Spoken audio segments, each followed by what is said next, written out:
welcome back to the Citizen channel, another episode of I Didn't Know That. And yes, we've had to miss another one. I didn't do one for the Bournemouth game because there just wasn't enough in the programme. It was a good cover, but there it is on the wall in the back. But yeah, just not enough information in it to warrant doing I Didn't Know That. But of course, back to a home game, there's always plenty of information in the City programme. So we're looking at this one today. Obviously, of course, now we know about Kevin De Bruyne quitting. That came out, of course, after this game. It's a great cover. We'll have a quick chat about that in a minute. So, City against Leicester, the 2nd of April 2025. So, we'll check out some facts and oddities within the hard copy memory of the game. Yes, stuff your half-and-half scarves. Just buy your kids or buy yourself a programme. You don't need to buy a rubbishy half-and-half scarf. So no Bournemouth like Forest and Ipswich. I think were also two away games I didn't do them for because there just isn't enough in the programmes to do, which is a shame, but that's how it is. Right, just a quick mention, guys, of the podcast I do with Mike Long from South Korea, originally from Northern Ireland, of course, Bolt from the Blue. You can give that a listen, subscribe to it, guys. That'd be wonderful. It's in its 7th year now. I've been there probably for about 4 years of that, I think, 3 or 4 years. But of course, I had such people as Walter Smith, who used to be on it, Ray of Man City TV, Colin Savage, the financial guru, of course, and just me and Mike mainly at the moment. We try and get guys back occasionally, but if you want to chat all things City, please tune in for that. We can get it on Spotify, Apple, SoundCloud, all good podcast broadcasters. That'd be fantastic if you can do that. Give it a listen, guys. Much appreciated. Right, let's have a look what's inside this. What did we know or didn't we know about City? Well, the cover stars, as I said there, great image of KDB, Eders, Diaz, Kovacic and Foden, a side angle of our players. It's like a line-up, of course, when they meet the opponents before a Premier League game, and they all look in the zone there. That was drawn by Dave Flanagan. Also on cover stars, they're looking back at what I've been looking at myself recently, because I've been doing stuff on Tony Book, etc., and it goes back to 20th of August 1977, which features our new signing, of course, at the time, Mick Shannon. He doesn't like Mike Shannon. My apologies, yes, he didn't like Mick, so Mike Shannon. Sorry, Mike. He graced the cover. Also in the picture, of course, Swale's book and the legend that was Bernard Halford, yes. The other Bernard, yes, there's Bernard Manning, Bernard Halford, and now me, Bernard Deneen. You've probably got the worst of the lot now, haven't you, buddy?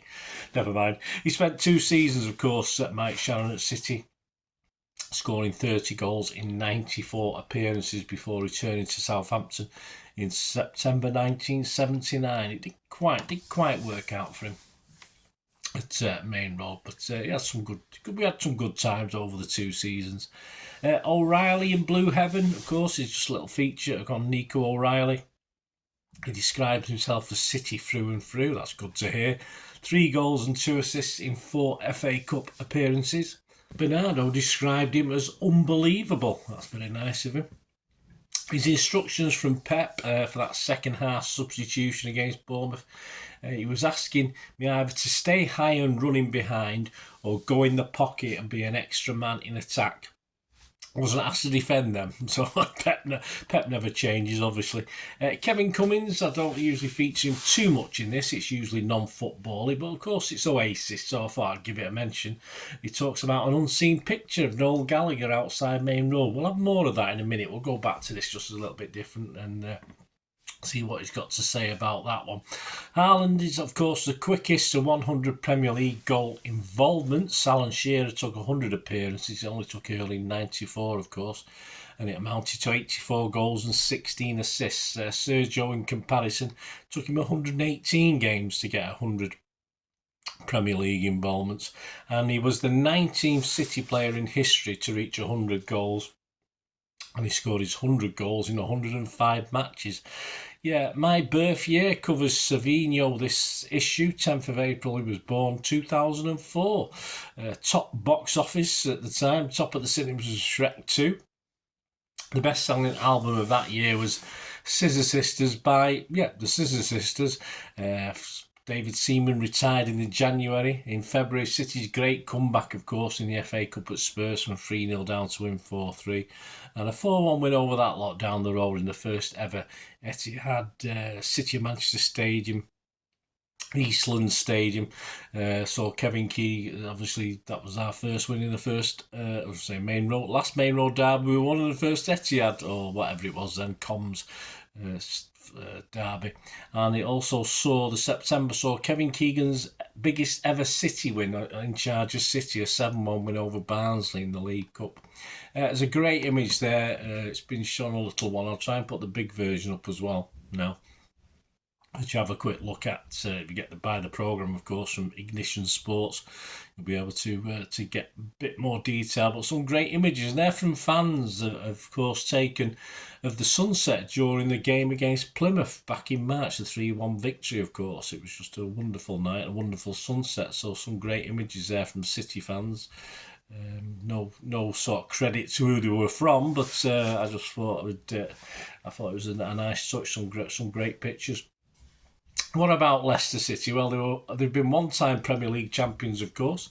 They've been 8 times second-tier champions. I think that's as many as us, if not more, is it? You know, we used to have the record for that, didn't we? But now, over the last many years, we've not been down in that level, so we've not had a chance to up our... I hope we don't ever have to up our quantity of wins, but that's not bad. 8 times second-tier champions. They had one FA Cup win, of course, and 3 League Cup wins for Leicester City.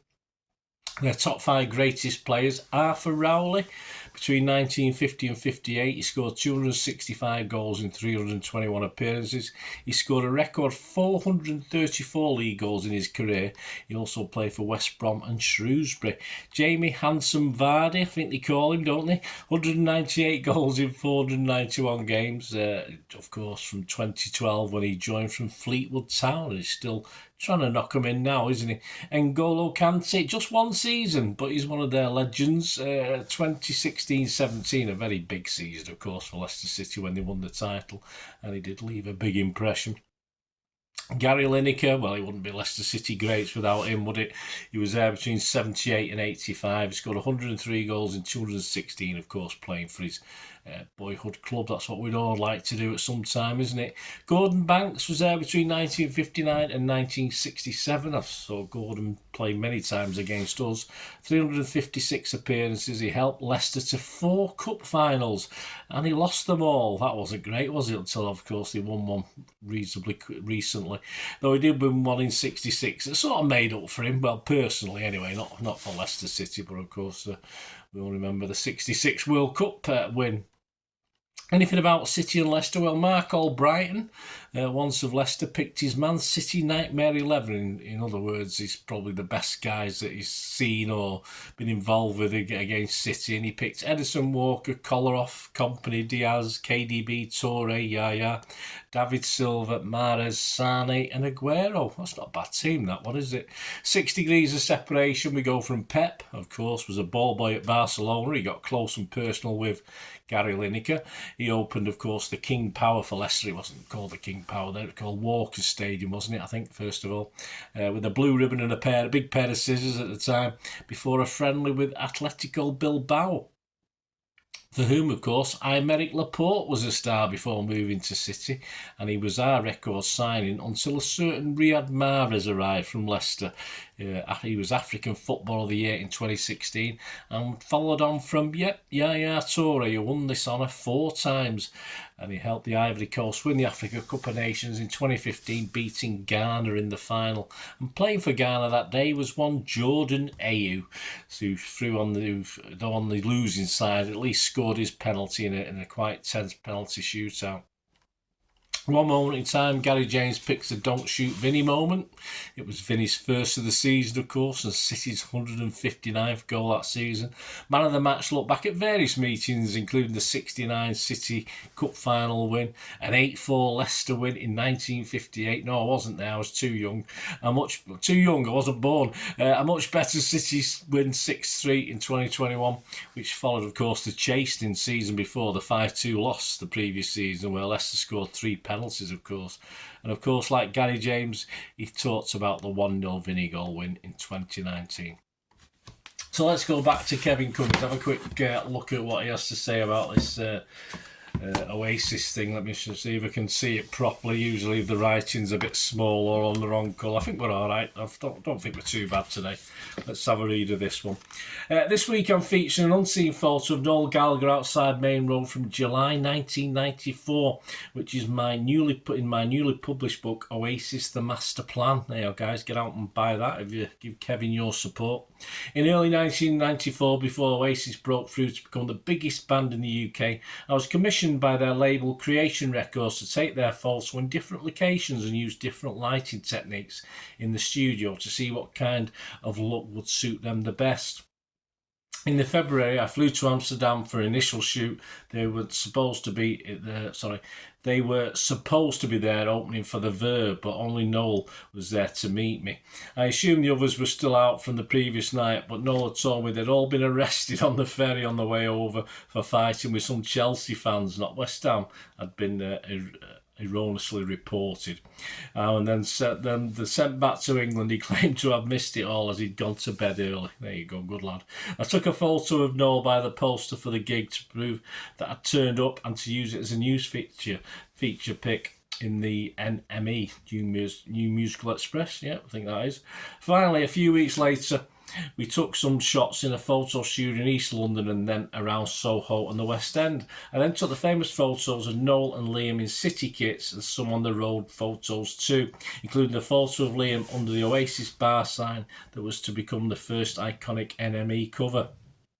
Then in late July, I spent a day in Manchester with them shooting in many different city centre locations, including the Peveril, the Peak photos, before going out to Main Road and taking shots before inside and outside the stadium.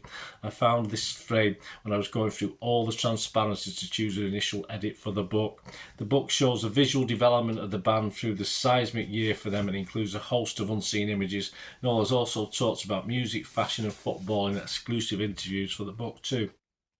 It's available worldwide and in translation in South Korea, Japan, Italy, France and the USA too. There we go. Oasis The Master Plan by Kevin Cummins, published by Cassell. So get out and get that, guys. Kev will send me a copy. I might do a review on it, but I doubt it. But anyway, Kevin, if you're watching, you know where I am. So there you go, guys. Hope you enjoyed this little I Didn't Know That City versus Leicester from the 2nd of April 2025 match. Some stuff you might not have known, some stuff you might have known and wanted to be reminded of. So let us know your thoughts. Any memories that have been brought to you by talking through that today. That'd be absolutely fantastic. That picture actually of Noel Gallagher there is great. I mean, it just brings back so many good memories of that corner of the North Stand, of course, where the ticket office was. But yeah, I've passed by there many times. Anyway, let us know your thoughts, guys. It'd be great to hear from you. If you like what I do on the channel, guys, it's always much appreciated. Try and support the channel for me. That'd be wonderful. There are different ways of doing that.